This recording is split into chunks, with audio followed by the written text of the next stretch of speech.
Տնտեսական րոպեներն են Alpha News-ի ուղիղ եթերում, ինձ է միացել իմ գործընկերուհի տնտեսագետ Լիլիա Ամիրխանյանը։ Լիլիա, փոքրինչ ուսումնասիրել եմ քո առանձնացրած թեման եւ հարցս հետեւյալն է։ Անշարժ գույքի շուկա, գործարքները նվազում,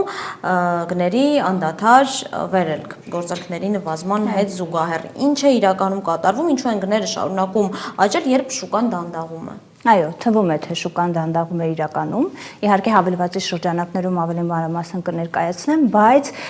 ընդհանուր գործարքները նվազում են, մինչդեռ առք ու վաճառքի գործարքների թիվը ավելանում է։ Այսինքն այդ մեր սպասված պասիվությունը, թվացial վիճակագրական դա այն պասիվությունը չի, որը պիտի ենթադրեր գների նաև նվազում։ Իսկ թե ինչու են գներն ավելանում, իրականում շատ հետաքրքիր է եւ կարծում եմ մի քանի գործոններ այնուամենայնիվ կան, որոնց կանրադառնամ։ Կանրադառնաս հավելվածի շրջանակում, իսկ մինչ այդ հարց ունի նաև մեր գործընկեր Ռոբերտը, լսենք։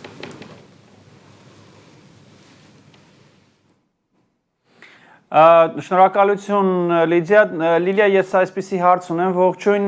հաշվի առնելով այսօր աշխարհում տեղի ունեցող իրադարձությունները կապված Միացյալ Նահանգների եւ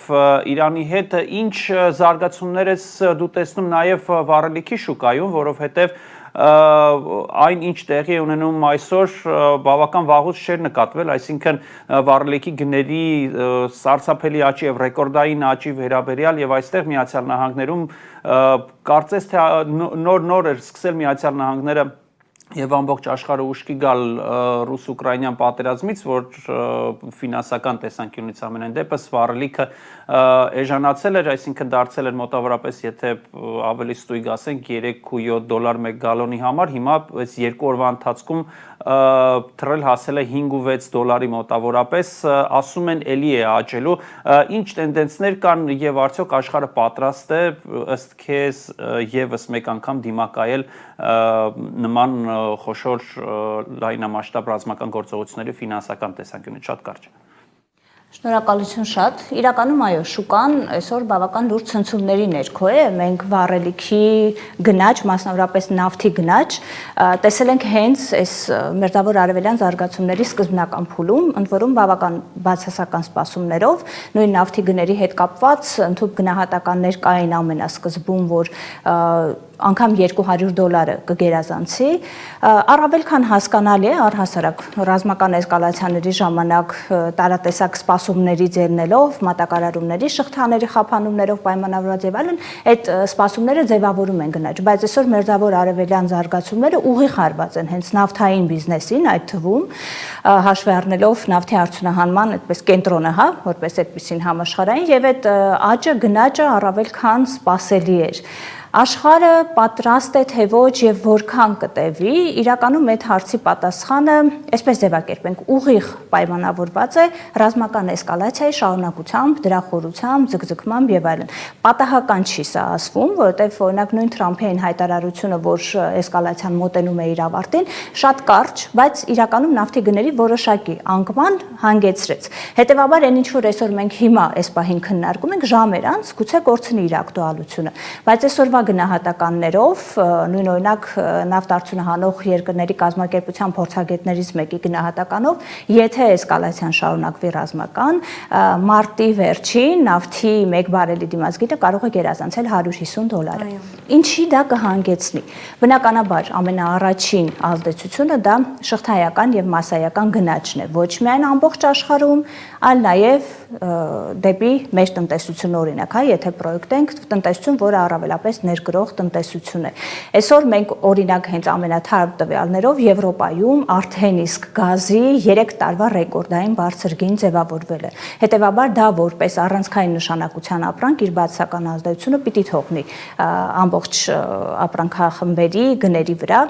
եւ ոչ միայն համաշխարհային տնտեսությունում ինֆլյացիոն նոր ռիսկեր են, գնաճի նոր ռիսկեր են կանխատեսվում, ամերիկյան տնտեսությունում անգամ ստագֆլյացիա է կանխատեսվում, դա մի իրավիճակ է, երբ երբ շարունակական տնտեսական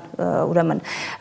աճը սեղմված է, ճնշված է, բայց գնաճ կա։ Բայց այստեղ բավական հետաքրքիր է, այսպիսով նաև փորձեմ ամփոփել, հա, իրավիճակը շատ հետաքրքիր է, որովհետև այդ նույն հարցի համատեքստում, հա, աշխարհը պատրաստ է թե ոչ, երկակի է գնահատականը։ Նույն տեսեք, մենք խոսում ենք Միացյալ Նահանգների մասին, օրինակով, հա,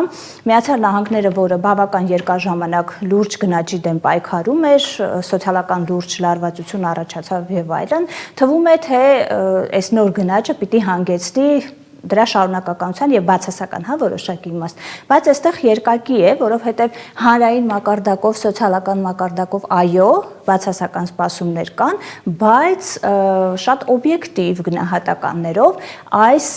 էսկալացիայից, այս զարգացումներից, այսպես ասենք, շահեր եւ հետաքրքրություններ հետապնդում է նաեւ նույն Միացյալ Նահանգները, որպես օրինակ նույն սեղմված գազ նավթ արդյունահանող, այդ հեղուկացված գազ ունեցող պետություն, որը կարող է օգտվել